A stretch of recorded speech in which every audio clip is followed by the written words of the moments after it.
Maybe this will all make sense if I explain who I am.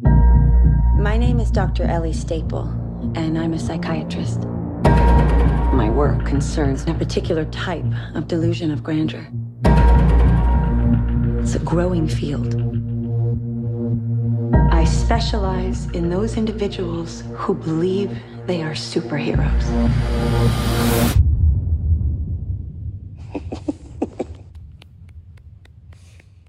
Good for you.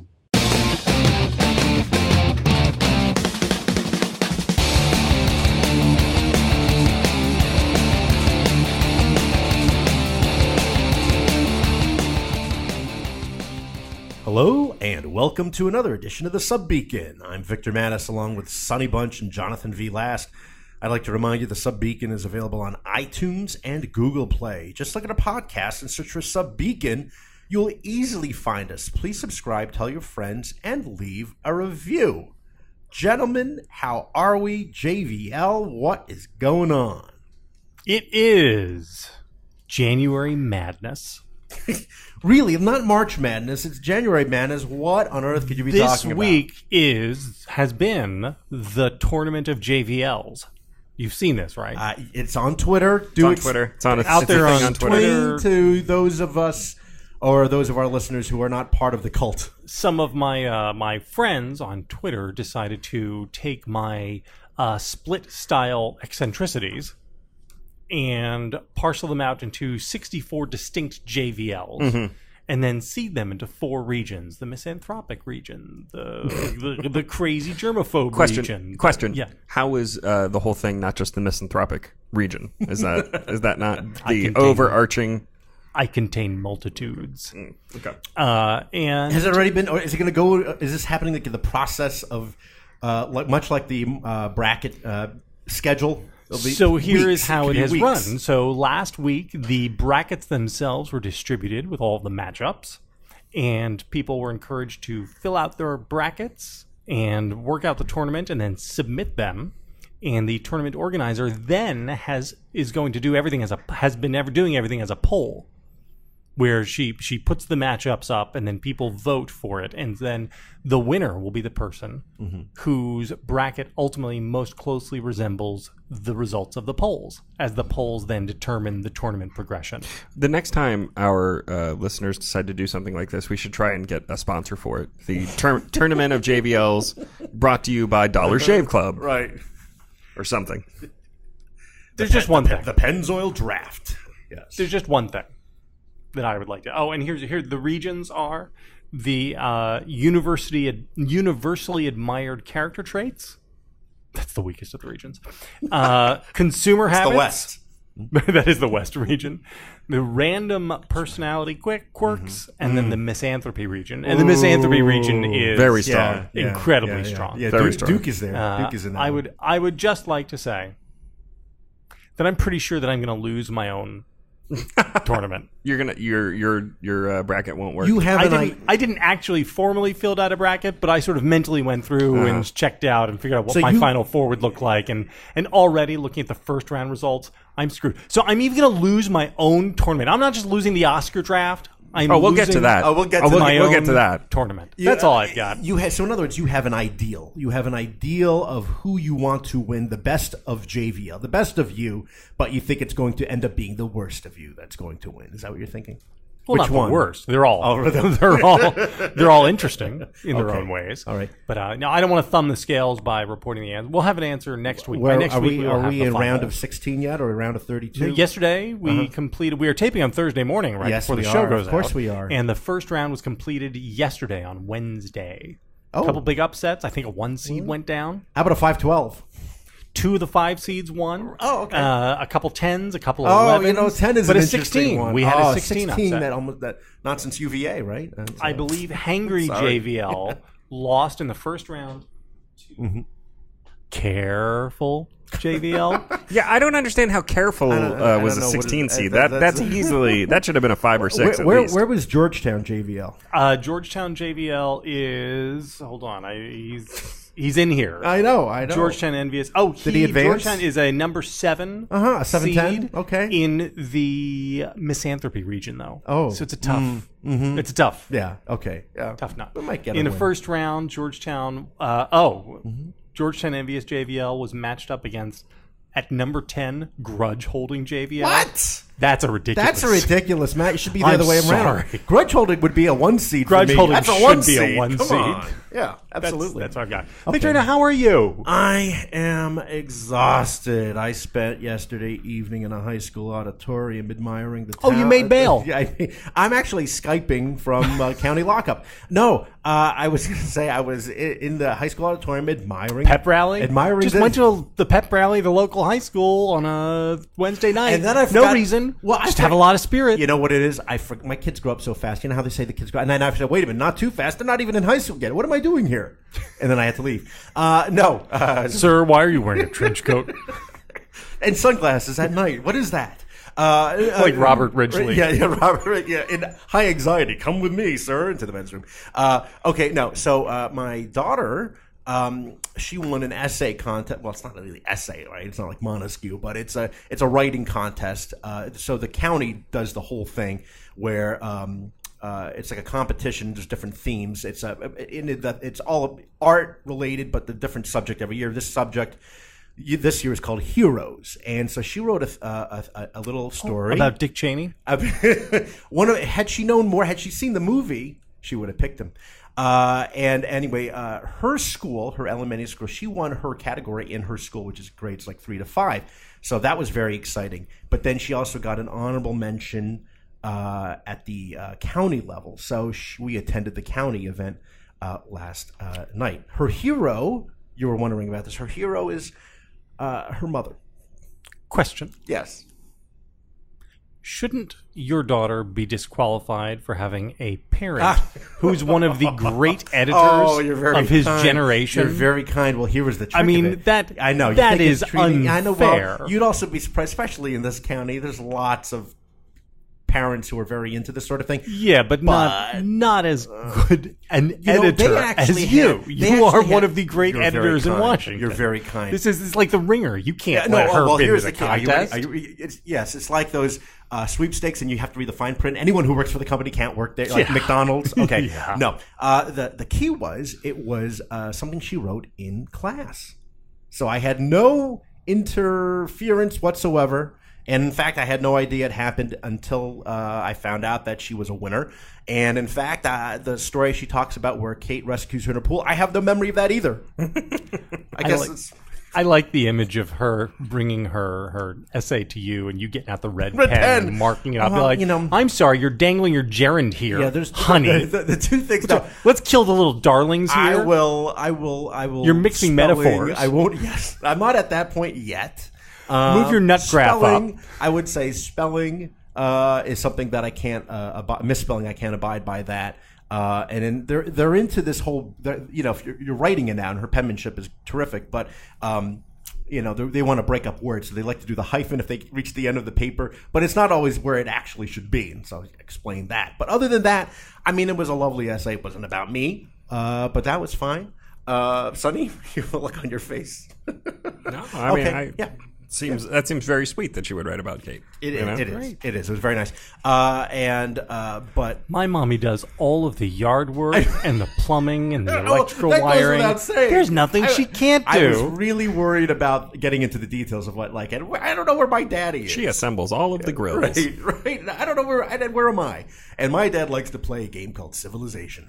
But anyway, it was a long ceremony because they gotta show the winners their art, their film. You have kids doing movies, dance, interpretive dance, photography, reading poems, the whole thing. And so by the end, but you know what it felt like? It felt like the Oscars, but the part that they don't show.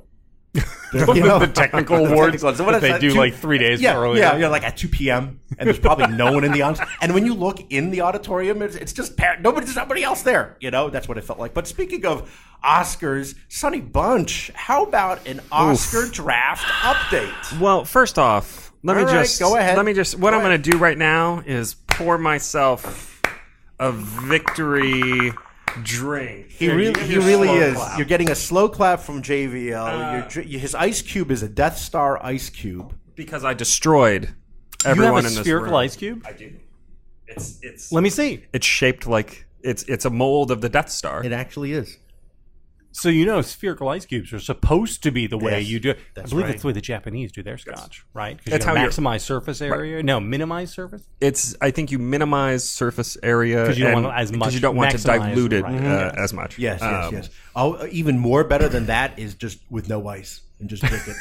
Fill to the rim. Like a man. Just drink it. Just drink it out of a Fill to the rim. a Nalgene bottle. That's it. Yep. And just Go ahead. Go ahead, So Sonny. let's. What like, happens if you suck here's- that through a life straw? Here's Hey, Ryan.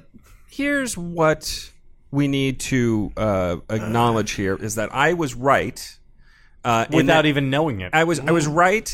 by accident. That I would Totally by get accident. more points than the rest of you combined. I dominated, and in every level on every category, I dominated both of you. I did so well that you literally neither of you can beat me in the actual show itself. Even if you win all of the categories in which you're nominated, and I win no categories. You can't win. So I just want to. Thank you, hold JVL. On. My Hold on. sentiments exactly. I've got one Speaking more. of which, Bohemian Rhapsody. I'm going to just spike the football. Literally, he has I'm a literally football, but he spiking a has football. Yeah, he did. I'm Okay. spiking a football. Great. Here's what we Question. here's what we need to figure out. Why didn't you No, pick don't- the vice and the favorite first and second? Yeah. Doesn't because I took them as value picks. Would- Great value picks. You would have been with your first pick, by the way. Obviously not counting any of my other picks, but you had the first pick. Yeah. You would have done even better had you picked not A Star Is Born, but Roma. Yeah, sure. There are other ways that I could have gotten even There- more there- points there somehow. There are a lot of surprises here, and one of which is A Star Is Born. A Star Is Born. Star Is Born. No surprise to me. Stars- I believe I said a couple weeks ago, Star Is Born is fading. You did. It's fading to 8 nominations, including Best Picture, Best Actor, Best Actress, Best Supporting Actor, Best Screenplay. I'm sorry, you guys doubted me for some reason, and I have dominated you so badly that there's no point in even doing the Oscar draft anymore. It's You know over. what? It's all over. So we have to figure out what we need to do next. Do we want to redraft? Do we want to? Just pick the nominees? Is it only because you were lucked out and picked at the end the favorite? Well, that is If certainly. you remove the favorite, because that leads the noms, doesn't it? If you remove lots of things, I might. But I would still. He's getting so touchy. He's I getting would so still. touchy, JVL. I still dominated. Oh, I'm sorry that I didn't take mid '90s. I actually listened. It's funny. I Roma. listened. That's all I have to say. I listened to that episode again this morning because I wanted to get hyped up for it. How? What? It was Because I'm not sure that there's any actual evidence that you did win the draft. It's never still happened. on. It's It still on. never You happened. can still stream it on. Stream it on Google Play. So anyway, guys, I'm sorry that I'm so much better than both of you together at this. I'm sorry about that. I can't help it. I can't help how good I am. JVL thoughts, please. The favorite is the king size. No, look, I mean, the favorite is like all That's king exactly size right. movies. Oh, okay. You win. Remember when I won More the candy so draft than too? Star Is Born. So let's More see. so I've than won. Star Is I've Born. won the Halloween candy draft, and I've won the Oscar draft. I don't even know what other kind of draft I could win to dominate you again. I'll just say this, Victorino. Yes, JVL. My draft strategy was predicated upon the idea that Hollywood had learned something in Yes. this Me Too era. That's right. And that Hollywood was no longer going to treat women like garbage. No, this was. You And it based turns on, out that I was too optimistic about the change we have been seeing in our society. You And are. so, you know what? Fine. I will lose a stupid draft for which there is no prize because I dared to dream of a better society that we were living in. What you're talking about is how On the Basis of Sex only got nominated for a song. Best original song. Wait, I'm sorry. Is it a good song? That's what I want. Do you think it's going to win? JVL. Do you think will it win that? Will it win the best song? No, Black Panther won. What about the perfs? What about the perfs? JVL, I have a question. What was the vorm of On the Basis of Sex? Yeah, Vorm. Well, keep in mind that we were drafting in the immediate shadow of the Kavanaugh hearings. So you fell prey to recency bias, is what happened. I thought that people out there in California, who it turns out are a bunch of patriarchal, Trump-loving, conservative, right-wing reactionaries. I thought that those people might have had their consciences shocked by what was happening in this country right now. And it turns out they just want to make America great again. And That's why I'm Green Book racking up nominations. I am sorry that I wasn't cynical enough to think that Hollywood would still continue to treat women like trash. But you are, you know what? So you had that bad pick, but you were also, I'm sure Sonny was very surprised by this, as you just mentioned, Sonny. Green Book doing so well. Well, Green Book got 5 nominations. You were down, but you were so down on Green Book, Sonny, and Jonathan was so up on it and bullish on it, and did it get nominated for Best Picture? Yeah, it got 5 nominations. 5 It got about how many nominations I thought it would get. In fairness to me, when I chose Green Book over Beale Street, it was only because it was just a pick 'em. Yeah, like right. If I they had looked my like essentially, choice I was at like, the oh well, time, Viggo I Mortensen's would've- in Green Book. I would have picked Beale over Green Book, but I think people are the Barry Jenkins moment. I think is obviously fading. The Damien Chazelle moment obviously faded. Well, I do think it's looking at if we can be serious for a moment, if we can do some actual serious Oscar analysis. 1 minute for one moment. It is interesting that If Beale Street Could Talk faded so badly, and I think it has to do. I mean, I think it mostly has to do with the fact that that Annapurna did not make a serious push on it. It did a very limited release. It's only in 1,000 theaters right now. It isn't doing much box office business, and it is not getting this sort of airplay that like Vice got. Like Vice is a very divisive, very mixed movie critically. But it is on everybody's TV screen all the time. They send out all the screeners. You know, it's got all the stars. It is like the sort of movie that you would expect Hollywood to reward during Oscar season on something like this. So you can't underestimate the effect of the lobbying effort. Is what you're saying. Well, yeah, and I mean the simple fact of the matter is, If Beale Street Could Talk is the smallest of the race movies. It is the one that has gotten the least attention. It's the one that's gotten the least advertising. It looks so artsy. Again, just outside of like actual campaigning, you know, sending the screeners and getting the actors and directors out there to do interviews, et cetera, et cetera. Just in terms of like what people are seeing on TV all the time. How many people even know that If Beale Street Could Talk is out there? Can I be honest? Yeah. Of course. The reason I did not pick Vice was because based on the trailer, I thought it might be like kind of funny and semi-sympathetic look at Cheney. And they I wouldn't didn't like that. imagine it would be such an insane hack job. Had I known that it was going to be Fully driven by Dick Cheney is the most evil man in the history of the planet, then I might have thought about taking him. Well, you're misreading the film, as I discussed on Morning Joe several weeks ago. You did. Are you guys surprised by Vice? In terms of the noms? Yeah. Or, I'm not surprised by Vice. You know what Vice has? Vice has a bunch of actors who get Academy Award nominations in it. It has Christian Bale. It has Amy Adams. It has Sam Rockwell. Christian Bale will probably win. It has a good pedigree. Adam McKay got best. I think he has gotten a Best Director nomination before, and I think he won Best Screenplay for The Big Short. And it is political in all the right ways. It is a very straightforwardly Oscar Beatty style movie. In theory, now when you watch the actual picture, it's a very weird Oscar movie because it has all the fourth wall breaks and all that. It is not a straightforward historical costume drama type film, but it is. I am not surprised by it. I am not surprised by the nominations it got. The only ones I may have been a little bit surprised by were some of the smaller ones like editing and right. Hair and makeup. Editing is one that actually I would have given it a nomination for. I thought it was a very well edited movie. Yeah. Funnily enough. It has all its weird quirks. Pod thinks that Alfonso Cuarón. Nosferatu. Del Toro. Iñárritu. That he's going to sweep. It's possible. I think Roma could win a lot of awards. As an industry matter, it would be insane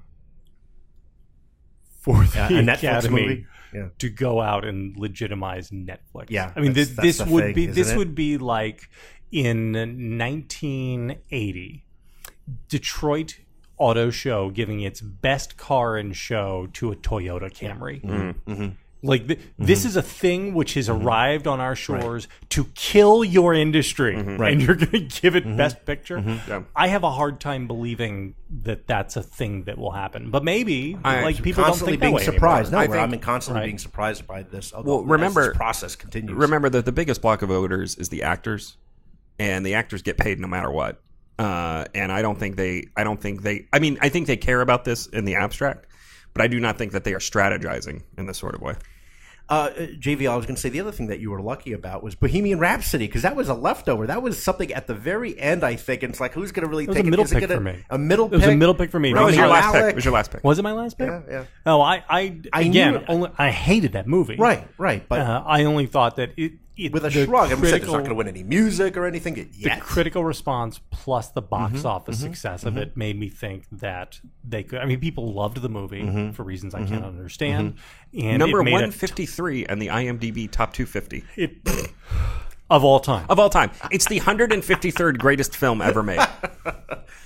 Aren't you glad you took it in the end? So I guess. Oh, You were. I know. I'm just saying. No, I don't know what you're saying. I'm just saying that you didn't want it. You were repulsed by it, and then you were like reluctant. Then you got kind of curious, and then you said, "Okay, I'll take it in the end." And then now you're happy. It's like, you know what? I'm really glad I did. It That's what worked you're out for you. thinking. It did. So here's one other thing I want to highlight. We got between the three of us. sorry, I can't hold it in anymore. Sorry. He was reluctant at first. He broke. He broke. Okay. Between the three of us, we got all of the Best Picture nominees, Oh. Yeah. which is a triumph for all of us. How many were there? There are eight. Eight Total. Oh, it's not We got that all of much, them. The biggest surprise to me, outside of the world of our draft, which I dominated and which I won, and everyone should acknowledge that I'm the best. You can edit this part out since you said this earlier. Other than that, the most surprising thing was Cold War. Yes. Cold War taking a Best Director. I'm doing it just for you, Vic. Yeah, he's not even paying attention to you. That doesn't even make sense. I like looking at it, Cold though, War those things. taking Best Director, a Best Director nomination, and Best Cinematography and some other stuff. I'm pleasantly surprised because I like Cold War a lot. I want to see it. I like Cold War a lot. I'm sure it'll be on Amazon Prime soon because it was distributed by Amazon. Oh, good. And you should definitely see it. Yeah. But I was pleasantly surprised by that, and also pleasantly surprised by The Ballad of Buster Scruggs getting 3 nominations. The I think song, it was too. for Best Song, and that song is great. And also Best Adapted Screenplay and Best Costuming, whatever. But like I am a little bit surprised. But again, I shouldn't be, because the Coens have a great pedigree. I mean, people love the Coen brothers, and they should, because the Coen brothers are great. I'm still surprised that the most noms besides Roma is The Favorite. Did that surprise you? It surprised me that it got so. I'm surprised that it took 3 acting nominations, including 2 acting nominations and supporting actress. That surprised me a little bit, and I frankly was surprised that it got a Best Picture nomination. But this is, again, the reason I picked it is because I thought it would rack up a lot of those minor costuming, production design, etc. And it did. It got like 5 or 6 of those awards. So Yeah. once again, my strategy was perfect. Do you know why it did so well? Why, JV? Because gout is so hot right now. Gout. I thought you were going to Gout say is so something hot else. right now. No, it's all about the gout. Because That's it. gout is everywhere. It's everywhere. I get And, so you know, many of my fellow sufferers are sending me so many links to stories that are coming up, popping up about gout. And it's. Sonny. I just want to highlight again that I picked a movie about strong women. A movie about strong women who succeeded despite the patriarchy's attempt to keep them down. And it was also a good movie, So one of us had a better woke strategy than the other. All right, right now, based on the nominees, not on the draft, but on the nominees, who do you think is going to win Best Picture? Because I don't think it's A Star Is Born. I think it's Green Book. I especially with the Bryan Singer story dropping as soon as it did after the nominations because came out. of the Don Shirley. Did you see the Atlantic's press release about this? Well, the Atlantic saying that Hearst had killed it and we ran it. Yeah. And then it had made it through legal vetting, made it through legal at Hearst, made it through fact. So this is okay. So for people who are not like please, us, explain.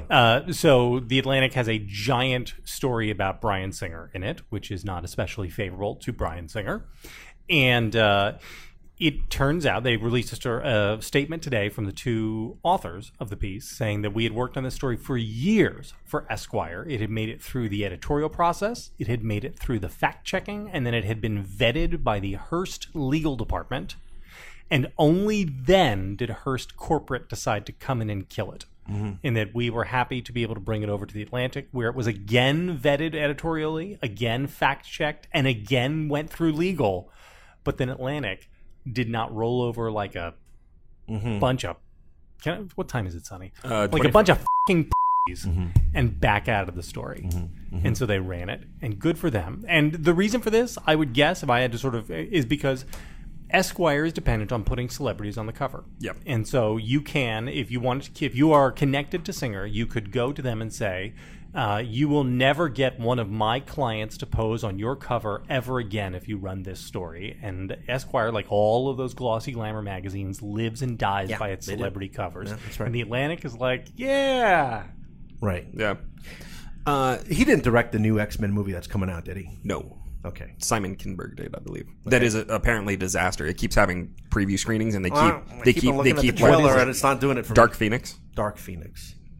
They've pushed there. It's actually amazing. They're going to do 2 terrible Dark Phoenix movies in the span of about 15 years. That's impressive. I'm actually not even mad. I'm impressed. The Bryan Singer story is I mean, it's obviously horrible, but also it is fascinating in that it is now the it is now the emphasis of the entire Oscar campaign for Bohemian Rhapsody to be like, Bryan Singer was barely there. He left. He got fired. Rami Malek was on was Rami giving Malek was like, who? Rami Malek was giving an interview. He was like, I had conceived of this idea of Freddie Mercury years before Bryan Singer was involved. I mean, they really are just trying to like Death of Stalin him out of the picture. They are just airbrushing him out as best as they can. And I don't think it'll work. I mean, this is why, for all of the problems that Green Book has with the woke set, I do think that it is the sort of movie that is appealing enough to general audiences. It's appealing enough to stupid voters that it will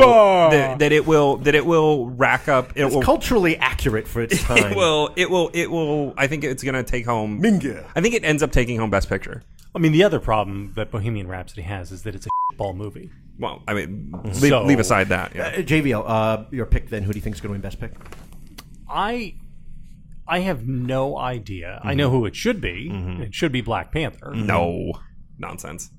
Okay. Victorino, who do you think, and who do you think it should? Well, this is the other question. Sonny, who should of the nominees win Best Picture? I think of all of these movies that I liked A Star Is Born the most. Okay. Victorino, you? I think it's going to be Roma based on everything that I've seen on the nominee. They love him. They love all about. Obviously, his 10 nominations. Who do I think is going to win? And only one quarter of the people who have started watching it have turned it off. So people must love it. Those numbers are unclear. We can only tell you how many people hit play for the first 5 seconds. And we make jokes about this. Green Book is good. I like Green Book. I hope it wins. I would just briefly before we move on from this on the Netflix turning off. People who haven't completed the movie. I would say on average, when is the last time you saw a theater goer, walk out of a movie? On average, of every 100 people you see in an audience, what percentage of them do you think, lifetime, have you witnessed walking out of a movie?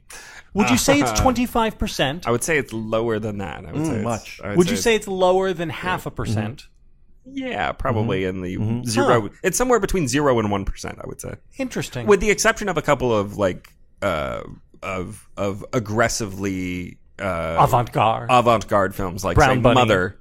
Or, the Lars von Trier one with Matt Dillon as a serial killer. I would walk out of that one. That sounds awful. That sounds pretty intense. Yeah, I couldn't do that.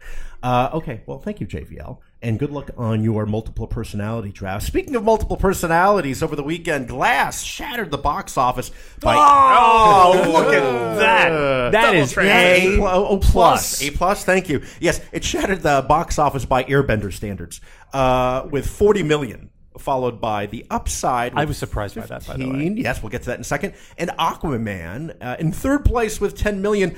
Aquaman has now done over 300 million domestic. Box office thoughts, fellas. JBL, you said you had I was shocked that it debuted at 40. I thought it would be much bigger than that. I thought that the way that people really liked Split, the fact that this is, like The Incredibles 2, was sort of, a long in the making sequel, because Split was not a sequel. I mean, Split was its own thing that was then shoehorned into the universe. Sequel to a movie that I think was quite beloved. No. Unbreakable was not quite beloved, but it has grown over time. No, that's what I meant. I mean, it is, it had become like The Princess Bride. Unbreakable was a movie which people have fallen in love with over time, and now look back on incredibly fondly. I do think it is. So Unbreakable is a slightly weird movie, in that it was dismissed at the time because it was not like The Sixth Sense.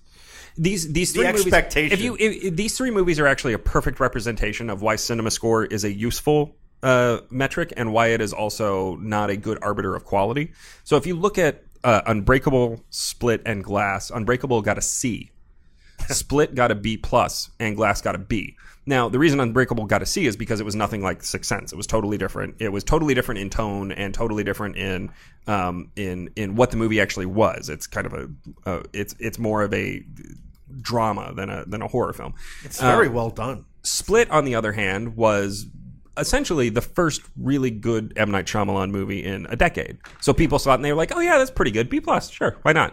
And Glass, which is the worst of these three movies by a significant margin, I think, got a B because it wasn't that different from Split. It was like, okay, this is the movie I was expecting to see more or less. All right, it's got James McAvoy, it's got Bruce Willis, it's got Sam Jackson. This is fine. It's fine. Yeah. But the in terms of which of these movies is best, Unbreakable is a solid A. Split, I think, is about a B+, and Glass, I think, is a C to C-. And this is minus. And this is why it doesn't. Cinema score is interesting, but is not a very good metric of quality. In terms of box office projections, JBL, I was also a little surprised it was only $50 million over the 4-day weekend, including if you include MLK Jr. It was about $50 million. And the other studios had been predicting in the $70 million range. Why was it low? I don't know. I do think that there's I think it got some bad reviews. It got some bad buzz from critics. Unlike Split, which got really good reviews and debuted to 40. They both debuted at $40 million. And I think the expectations for these films are very different. I mean, expectations for Split was like 10 or 12 million. It debuts at 40. Expectations for Glass was 60, 70. It debuts at 40. So like they both grossed about the same amount of money. On similar budgets. Glass cost about $20 million. Split cost about $9 million. But because of expectations, again, you're looking at two very different results. Question. Yeah. Could this have been the result of environmental factors? I am thinking specifically about the NFL championship games, both of which were barn burners, both of which people were really into, and which essentially cut a full day off of moviegoing. But it was soft before Sunday. Was it soft? It was soft before Sunday. Sunday. Okay. So. JVille, did you get a chance to see Glass? Sort of. Okay, understood. I got a chance to see Split because somebody from, I think, Pakistan uploaded on YouTube. And but I didn't finish the whole thing. You're shaking your head, Sonny. You can just buy it. Well, yeah, for $9.90. I don't want to buy Split for $10. You can rent it for $3. No, I checked Amazon and Netflix, and the only option was to buy for $9.99 online. I'm not buying it. You could expense it. You could have just expensed it here at the office. They don't. Okay. They don't pay you enough money to. I don't want to own it. The guy who will go for 15 different martinis in old fashioned to the Palm. What are you talking about? That was just yesterday. Look, it happened $3 yesterday. for intellectual property. $10. Information wants to be free. It's the principle. I'm not paying $10 for Split. If you'd gone to the theater, it would have been 18. I want to see it in the first place. I only have to do it for the show. Anyway, $9.99 for Split. Really, do you want to own Split for $9.99? I mean, really? Yes, I like paying content creators for their work. No. Anyway, I saw. You see, we work in intellectual property, talking about? And so it's a good thing. I if saw actually there was also the IGN 10-minute version where they do a summary of the movie on YouTube. That was good enough for Split.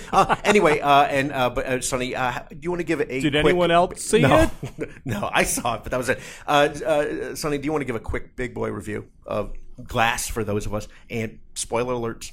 Yeah, Can we just do this as a this is going to be all spoilers. We got your click in your download anyway. Yeah. If you don't want to be spoiled on an You've M. already- Night Shyamalan. Frankly, you already got the best part of the show Yeah. where I was bragging about the Oscar draft for Did you see 15, the look 20 on minutes. my face in JVL? It's just disgust. It's disgust. We're done. The show's done now. It's okay. We're done enough. Glass. Glass is the conclusion of M. Night Shyamalan's faux trilogy that started with Unbreakable, ran through Split, and now ends with Glass. It is about the emergence of superheroes, kind of. It's a very strange movie because it is very much two sequels in one. It is a sequel to Unbreakable, and it is a sequel to Split. And both of those movies are in tension with each other. I think that there is a way you could have put them together that made more sense than how it worked here. But basically, what happens is in the early going, David Dunn, who is the Bruce Willis character from Unbreakable, takes down the Horde, who is the James McAvoy character from Split, and in the process of this, both of them are captured and sent to a mental hospital where Elijah Price, I think is his name, is the Sam Jackson character from Unbreakable, is being held prisoner because he's a crazy person. He murdered hundreds of people, and he's insane. So you get all three of these characters together. Sarah Paulson shows up as a psychiatrist, and she's like, "You are all crazy. You think you're superheroes, but you're not superheroes because you're just normal people, and you have these delusions. And we live in this media environment where everybody tells you that you're superheroes, but you're not. You're just normal." And that goes on for like an hour. That's like an hour of the movie, and it is disastrously paced. This film. The biggest problem with Glass, I think, is that you have a pretty solid opening 20 or 30 minutes. And you have, I think, a pretty solid closing 20 minutes or so. We can argue about that in a moment. I liked the twist at the end, which I'll get to in a sec. But in the middle, you have just over and over and over again people talking about whether or not superheroes are real and whether or not these actors are superheroes and whether or not comic books structure matters in real life. And it is just a kind of it's a boring slog. We keep hopping to Anya Taylor-Joy, who was the victim in Split, the girl, and we keep hopping back to Bruce Willis's kid from Unbreakable, and they're both in this movie and they're fine, but they are doing essentially the same thing. There's a lot of overlap. It's boring. It's just a boring hour of filmmaking. And then you get to the end, which is basically a big showdown between the three superpowered people, and the big twist is that Sarah Paulson is the head of some sort of secret Illuminati type society. They all have little clover tattoos on. I thought this might be their way to try and backdoor this into a Cloverfield universe. See, because they've got a whole field of clover tattoos that are. But I actually thought that might be what they were doing for a second. And I'm glad they didn't. But the idea that is introduced in those last minutes that there is a cabal of people who are dedicated to convincing superhuman people that they are normal is interesting. It is basically the idea of the Incredibles. It is basically it is Randian. It is frankly an Ayn Rand twist that these normal people are trying to keep down these extraordinary people because the extraordinary people upset the balance of power in the world. And frankly, those people are right. The Cloverfield people are totally right because because of the balance, the imbalance. You know who Escalation. Mr. Glass was? He killed hundreds of people, burned down a building, derailed a train, blew up an airplane. Mm-hmm. He is an insane person, and he needed to be stopped.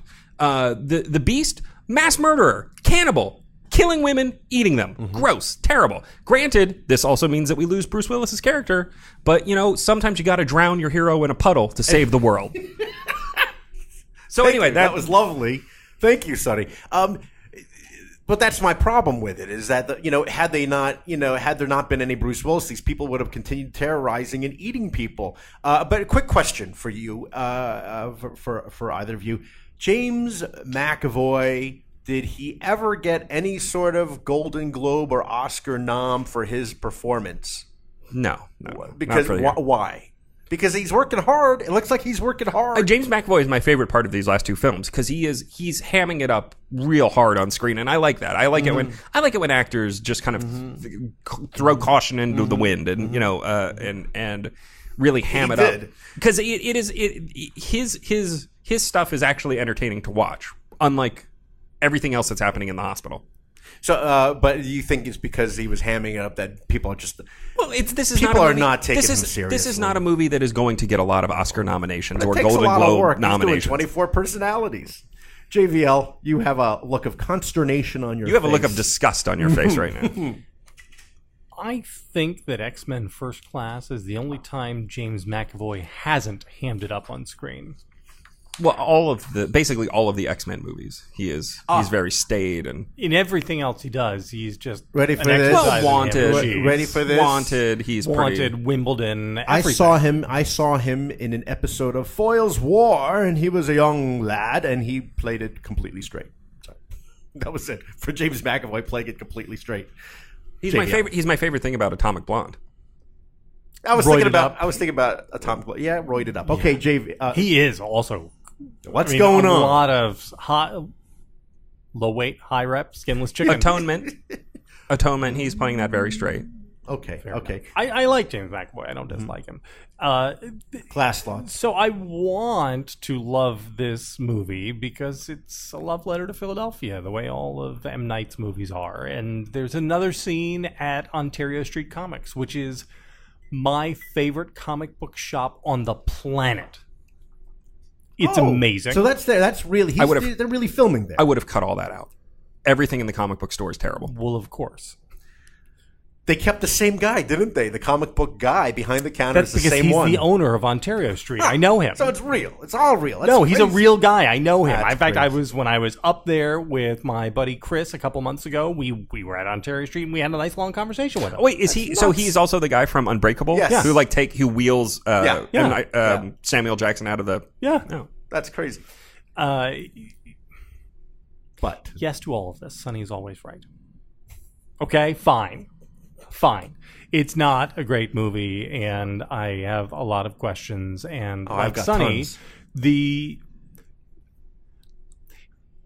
Sarah Paulson character, that's essentially S.H.I.E.L.D. Mm-hmm. Right? Their organization was like, oh, we're the Illuminati. Something like that. No, Yeah. they're S.H.I.E.L.D. And what does S.H.I.E.L.D. do? S.H.I.E.L.D. is there to fight all these shadow wars with crazy forces that normal society is not capable of handling. And they are, as you say, Sonny, correct to try to put a lid on all of this stuff because it's bad and it's destabilizing. And I appreciate that we didn't get all mutant rights in it. Because that, again, as we've discussed, is itself problematic. But yeah, like this is, yes. And we should have the Sarah Paulsons, or will we want them on that wall? We need them on that wall. Do you think, here's the very weird thing about Glass to me, was that it seems that M. Night Shyamalan is incredibly sympathetic to Mr. Glass in his search for meaning and purpose in the world. And it seems to me he's incredibly sympathetic to the Horde, who, again, mass murdering cannibal. And then he drowns Bruce Willis in a puddle, which almost, literally feels like a slap in the face of the audience. who he? Well, M. Night Shyamalan, got it. as the director, creator of this world. Right. It feels felt like that. It feels like did. here's the one character you love, and I'm going to dispose of him in the most incidental manner I can think of. I waited to the end because I was still holding out hope that Bruce Willis was going to emerge from that water. But no, they killed him. And I didn't stay to the end of the credits. I assume, was there a stinger? I didn't. I looked it up online and they said there was no stinger, so I didn't stay through it. Because I was also watching it this was also 1 a.m. by the time credits start rolling when I was watching it. So Okay. All right. No, that was Victorino, very. did you love it? I wanted to. And I had recently rewatched Unbreakable with my son. It's good. And It's so really good. And here's the other thing is, from the get-go, just the camera work is so very thoughtful. He's really taking his time. The reflection everything, in that everything. very curved, old black and white cathode ray tube TV early on. When Great scene. We're seeing young Elijah Glass. Oh yeah, no, And it's all shot in reflection. Absolutely, through that green it's gla- touching. The whole thing is very. And he does something similar early on in the shopping in the in the store, store, in the department baby. store where she has a baby. That's all shot basically into the mirror. Yeah. But also like the scene on the train. The scene on the train where we are introduced to David Dunn, and he is kind of he's awkwardly hitting on this agent, and we're learning about his life, is incredibly well done. It's a 4 or 5 minute single shot totally Hitchcockian single shot where the camera's just kind of going back and forth between the seats, like you're the little girl who he sees watching this happen. And it is incredibly efficient. I mean, the thing about Unbreakable is that it's a 100-minute movie essentially. The credits start rolling after 100 minutes. So surprisingly short. You expect every movie now has to be over 2 hours, and it was like, wow, we're done. And Glass is 2 hours and 9 minutes. And if you couldn't find 30 minutes to cut out of that movie, easily, and look, this is M. Night saying, I paid $20 million to make this movie. He funded it himself. He got distribution with others, but he funded the filming of this movie, and it is him saying, "I'm making the movie I want to make." And there's something to be said for that. There's something to be said for the auteur theory, and to be said for directors stamping their vision on the world. But it doesn't work, and it doesn't work in ways that are so obvious that should have. If somebody had done a second polish on this draft, or if somebody had just read the script. If somebody had just read the script and said to M. Night, look, if you keep mentioning this tower, you don't actually have to have the fight there. You can still have like a twist where the tower beams out the videos or something, or they show the video on the tower, and that reveals to the world the existence of these superhuman people, all right? But like instead of just mentioning it over and over and over again and then leaving it, you can't do that. It doesn't work. It totally messes with people's expectations and perceptions, and I get the whole Ryan Johnson, we want to subvert the expectations, but like it doesn't work. It doesn't work. Question. Yes. JVL. Didn't M. Night already make the movie he wanted to make? It was called Lady in the Water. Different, right? Yeah. I mean, yeah. he's already done his giant passion project, then, hasn't he? And he's, I don't care what the audiences think. I'm going to tell you what I believe as a filmmaker. And it was called Lady in the Water. It made like $5. Yeah. Right. Thank you, Johnny Ivy. I'm just saying, like, he's got to do it again. No, I you know where great art comes from? It comes from constraints. It comes from artists having to work around and through and over constraint. This is why, like, the sonnet structure produces great poetry, because once you tell people, oh, you don't have to worry, you just like, oh, okay, free verse, everything. Okay, this is Jaws. Constraints. Yes. Okay, I have a question. The flashes of light. Couldn't the Beast just cover his eyes and run through the door? How does the Beast like Spider-Man on the walls? Because he's superhuman. Yeah. But, like, what is the superhuman mechanism for that? Well, he's got really strong fingers. He crunches into it. I don't know. But he can't go forward to the door because the light flashes. He closes his eyes. Covers it with his hand. I don't understand. Vic, do you have a lot of questions? Because I'd like to hear them. Right? They're all weird. I was thinking about Owen Gleiberman at Variety talked. He calls it the MNCU, the M. Night Cinematic Universe. Which is. But his thing is he needs to stop writing his own material to direct and rather have somebody else do it because it's obviously not working. I wanted to like it. I did not like that revelation of the S.H.I.E.L.D. ending. Oh, I see what it's going to do. And maybe there's more? Is there going to be more out of this? I also didn't like, by the way, the end where they're all holding hands as friends. Okay, so it's David Dunn's son, who, by the way, who was a great child actor. He was on Gladiator. Yep. Remember? Spencer Treat. Yeah. Spencer Treat Clark. That's Spencer right. Clark Treat. And he still works. He works. It's turned out he went to school. He's been working for like 15 years. 16 years. Okay. Yeah. But in the end, they're all holding hands. And I'm like, let me get this straight. So the son of the superhero is friends with the mother of the mass murderer and a girl who basically is in love with a cannibal. Exactly. No, this is what I'm saying. That I think M. Night Shyamalan's sympathies in this film are all messed up. They're all messed up, and they're bad. I mean, they're like almost morally objectionable. Leave aside whether or not it makes artistic sense. The whole thing is a mess. Yeah. And JVL, do you have more questions? Yes. No. Okay. This has been a long show already. Oh, has it? Well, we're only at 50 40 minutes. Yeah. We got plenty of time left. feels like it's long. The whole twist thing at the end. Okay, so there's the twist of that Sarah Paulson's not. How are they able to keep Bruce Willis in a mental asylum for doing what? For saving girls from the horde? That made no sense. But the other thing was Vigilantism is technically illegal. Yeah, I guess. But they're and so this is why they're keeping, because they're not real police, or they're not real. It's all this part of this secret institution. Does that mean the other patients are also superheroes? We don't know about that. But the other twist, of course, is the revelation that the beasts or the horde's father didn't just on the train. Didn't just leave. He was on the train. He loved you, and it's like the end of High Anxiety, where the doctor tells Mel Brooks, he says, Richard, he says, what does he say? You don't hate heights, you hate your parents. Oh, okay, and everything is solved. There's also an element of Hancock in this movie, in the revelation that you have to keep, once a hero emerges, a villain emerges, and they create some sort of things get out of hand, I think is what it said. And that is kind of actually exactly what happens in Hancock with Will Smith and Charlize Theron.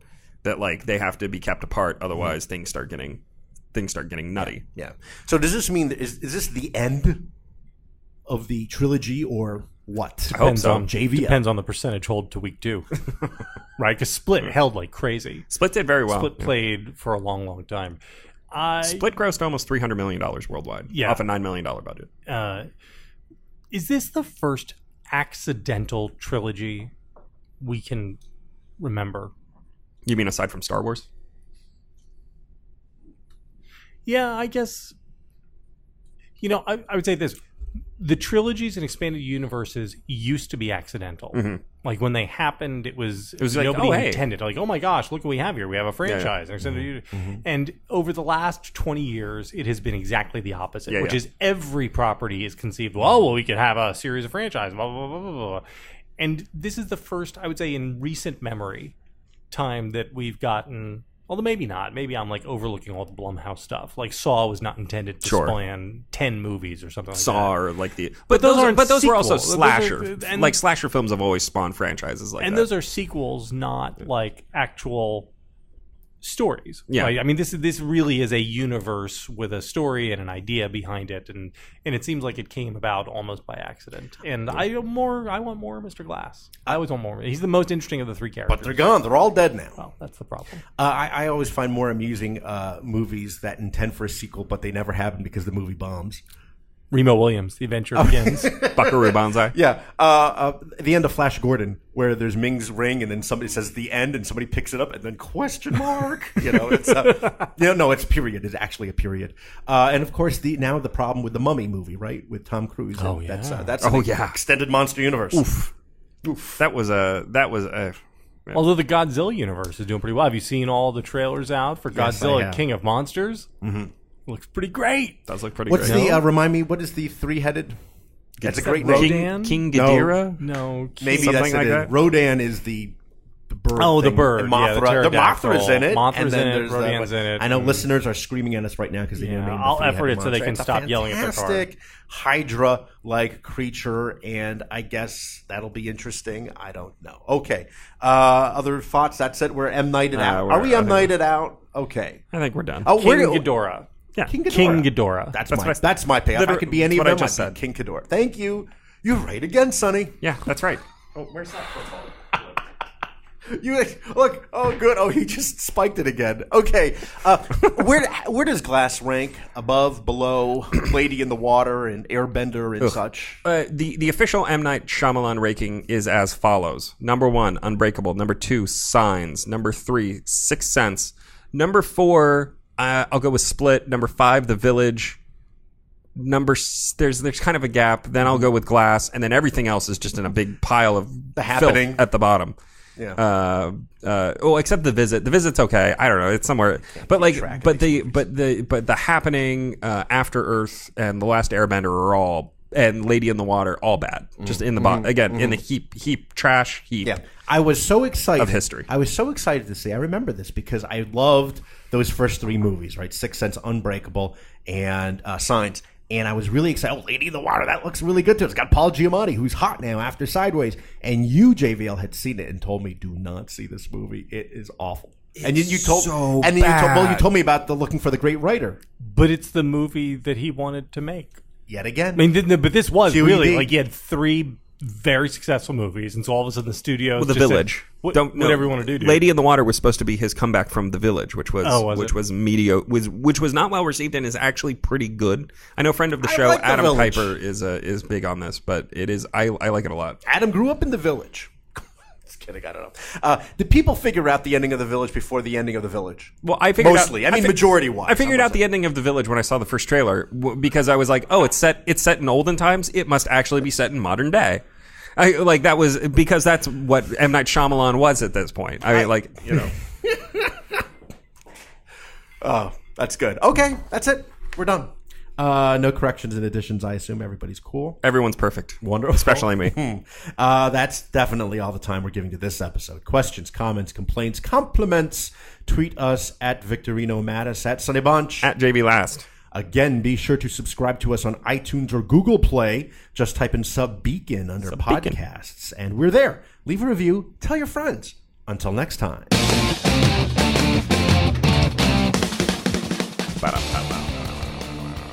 I got nothing. You got nothing. What do you got, Vic?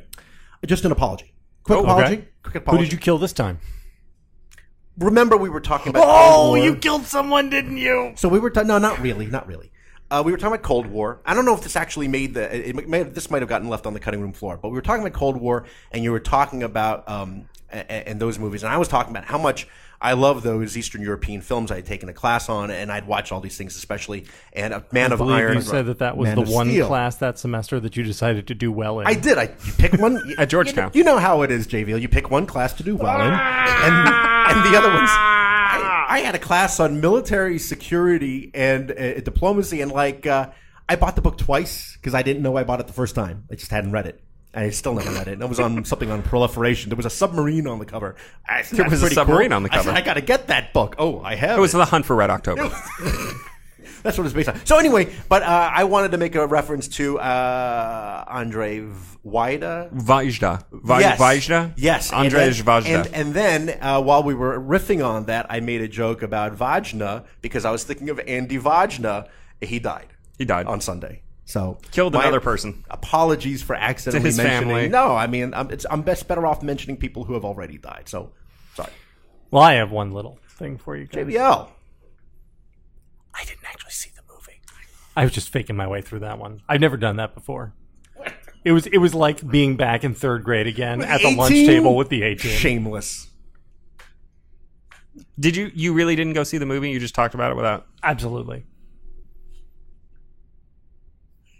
It's not